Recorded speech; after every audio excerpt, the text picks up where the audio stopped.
ನಮಸ್ತೆ. ನಾನು S K Kuppast, Vivekananda ಯೋಗ ವಿಜ್ಞಾನ ಕೇಂದ್ರ, ಬಾಗಲಕೋಟೆಯಿಂದ ಮಾತಾಡ್ತಾ ಇದ್ದೀನಿ.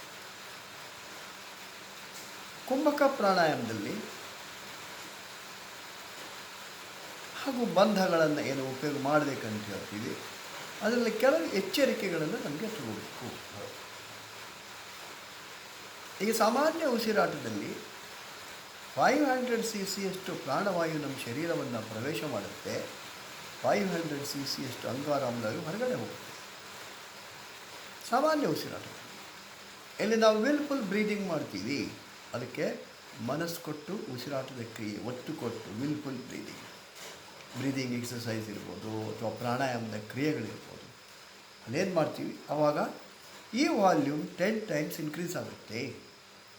ಆವಾಗ ಉಸಿರು ಒಳಗೆ ತಗೊಂಡಾಗ 5000 cc ಅಷ್ಟು ಪ್ರಾಣವಾಯು ಶರೀರವನ್ನು ಪ್ರವೇಶ ಮಾಡುತ್ತೆ.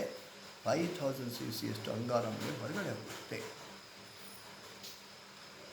ಅದಕ್ಕೆ ವಿಲ್ಫುಲ್ ಬ್ರೀದಿಂಗ್ ಇಷ್ಟು ದೊಡ್ಡ ಪ್ರಮಾಣದ ವಾಲ್ಯೂಮ್ ಉಸಿರು ಒಳಗೆ ಹೋಗ್ತಿರ್ಬೇಕಾದ್ರೆ ಅಕಸ್ಮಾತ್ ನಾವು ಕುಂಭಕ ಅದನ್ನು ಒಳಗೆ ಹಿಡಿಯೋ ಪ್ರಯತ್ನ ನಾವು ಮಾಡಿದ್ವಿ ಅಂದರೆ ಅದಕ್ಕೆ ಬಂಧಗಳನ್ನು ಕಡ್ಡಾಯವಾಗಿ ಮಾಡಬೇಕು ಅಂತ ಹೇಳ್ತೀವಿ. ಉಸಿರು ಒಳಗಿದ್ದಾಗ ಅಂತರ್ಕುಂಭಕ ಇದ್ದಾಗ ಚಿನ್ಲಾಕ್ ಜಾಲಂಧರ ಬಂಧ ಮಾಡಬೇಕು. ಜೊತೆಗೆ ಮೂಲಬಂಧ ಗುದದ್ವಾರವನ್ನು ಹೆಚ್ಚಿರಬೇಕು. ಏನಸ್ ಲಾಕ್ ಅಂತ. ಸಪೋಸ್ ಉಸಿರು ಒಳಗೆ ತಗೊಂಡ್ವಿ, ನಮಗೆ ಚಿನ್ಲಾಕ್ ಮಾಡೋದನ್ನು ಮರೆತರೆ ಕುತ್ತಿಗೆಯಿಂದ ಮೇಲ್ಭಾಗದ ನರಮಂಡಲ ವ್ಯವಸ್ಥೆಗೆ ಹೊತ್ತ ಬೀಳುತ್ತೆ. ವ್ಯಕ್ತಿ ಲುನಾಟಿಕ್ ಆಗ್ಬೋದು, ನರ್ವಸ್ ಸಿಸ್ಟಮ್ ಮೇಲೆ ಹೊತ್ತ ಬೀಳುತ್ತೆ. ಸೊ ನಮ್ಮ ಮಾತುಗಳಲ್ಲಿ ನಡವಳಿಕೆಗಳಲ್ಲಿ ವ್ಯತ್ಯಾಸ ಆಗಿಬಿಡುತ್ತೆ. ಅದಕ್ಕೆ ಅದೇನು ಮೇಲ್ಮುಖ ಒತ್ತಡ ನಿರ್ಮಾಣ ಮಾಡುತ್ತೆ. ಒಳಗೆ ಬಿಡುವಂಥ ಉಸಿರು ಅದ್ರ ಮೇಲೆ ಹತೋಟಿ ಸಾಧಿಸಬೇಕಪ್ಪ ಅಂದರೆ ಚಿನ್ಲಾಕ್ ಕಡ್ಡಾಯವಾಗಿ ಮಾಡಬೇಕಾಗುತ್ತೆ. ಸೊ ಉಸಿರು ಒಳಗೆ ತಗೊಂಡಾಗ ಅಂತರ್ಕುಂಭಕ ಮಾಡ್ತೀವಿ, ಚಿನ್ಲಾಕ್ ಮಾಡಿದ್ದೀವಿ, ಆದರೆ ಮೂಲಬಂಧ ಮಾಡೋದನ್ನು ಬಿಟ್ಟುಬಿಟ್ವಿ. ಏನಸ್ ಲಾಕ್ ಅಂತಾರೆ, ಮೂಲಬಂಧ. ಆವಾಗ ಒಳಗೆ ಹೋದಂಥ ವಾಯು ಕೆಳಮುಖ ಪ್ರೆಷರ್ ನಿರ್ಮಾಣ ಮಾಡುತ್ತೆ. ನಮ್ಮ ಅಪಾನದ ಮೇಲೆ ಹೊಡೆತ ಬೀಳುತ್ತೆ. ಹೊಕ್ಕಳದಿಂದ ಕೆಳಗಿನ ಭಾಗ ಎಕ್ಸ್ಕ್ರೀಟರಿ ಸಿಸ್ಟಮ್, ವಿಸರ್ಜನಾ ಕ್ರಿಯೆ. ಕೆಲವು ಸಲ ನಮಗೆ ಕಾನ್ಸ್ಟಿಪೇಷನ್ ಆಗ್ಬೋದು, ಇಲ್ಲ ಡಯೇರಿಯಾ ಆಗ್ಬೋದು. ಅದು ಕಡ್ಡಾಯವಾಗಿ ಉಸಿರು ಒಳಗಿದ್ದಾಗ ಮೂಲಬಂಧ ಮಾಡಬೇಕಾಗುತ್ತೆ. ಅವನ ಮೂಲಬಂಧ ಬಿಚ್ಚಬೇಕು. ರೇಚಕ ಇಂಚೋಕಾಶಿ ಉಸಿರು ಹೊರಗೆ ಹಾಕಬೇಕು. ಉಸಿರು ಹೊರಗೆ ಹಾಕಿದಾಗ ಆಮೇಲೆ ಉಡ್ಡಿಯಾನ ಬಂಧ, ಅಬ್ಡಾಮಿನಲ್ ಲಾಕ್. ಹೊಟ್ಟೆ ಎಷ್ಟು ಸಾಧ್ಯ ಇದೆ ಅಷ್ಟು ಒಳಗೆ ಜಗ್ಬೇಕು. ಅಬ್ಡಾಮಿನಲ್ ಲಾಕ್, ಉಡ್ಡಿಯಾನ ಬಂಧ.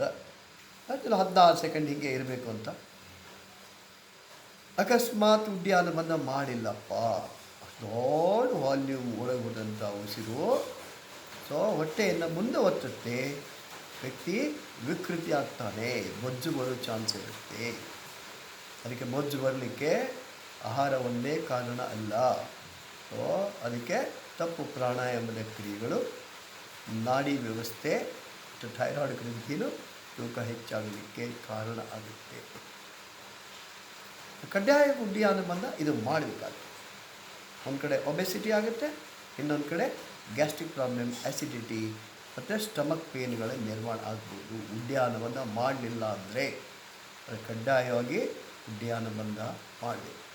ಅದಕ್ಕೆ ಎಲ್ಲೆಲ್ಲಿ ಕುಂಭಕ ಪ್ರಾಣಾಯಾಮ ಮಾಡ್ತೀವಿ ಸೊ ನಾವು ಕಡ್ಡಾಯವಾಗಿ ಬಂಧಗಳನ್ನು ಆಯಾ ಭಾಗಗಳಲ್ಲಿ ಮಾಡಬೇಕು. ಅದಕ್ಕೆ ಇಷ್ಟೊಂದು ಸಮಸ್ಯೆಗಳ ಒಂದು ಯಾರು ಹೆದರಬೇಕಾಗಿಲ್ಲ. ಸರಿಯಾಗಿ ಕಲಿಬೇಕು, ಕಲಿತು ಅದನ್ನು ಪ್ರಾಕ್ಟೀಸ್ ಮಾಡಬೇಕು. ಸೊ ನಮ್ಮ ನಿರಂತರ ಯೋಗ ವರ್ಗಗಳು ನಡೆಯುತ್ತೆ. ಬೆಳಗ್ಗೆ 6ರಿಂದ 7, ಸಂಜೆ 6ರಿಂದ 7, both offline and online. So ಎಲ್ಲರಿಗೂ ಸಹಿತ ನಮ್ಮ ನಿರಂತರ ಯೋಗ ವರ್ಗಗಳಲ್ಲಿ ಭಾಗವಹಿಸಿರಿ ಅಂತ ಹೇಳಿ ನಾವು ವಿನಂತಿಯನ್ನು ಮಾಡ್ಕೊತಾ ಇದ್ದೀವಿ. ಧನ್ಯವಾದಗಳು.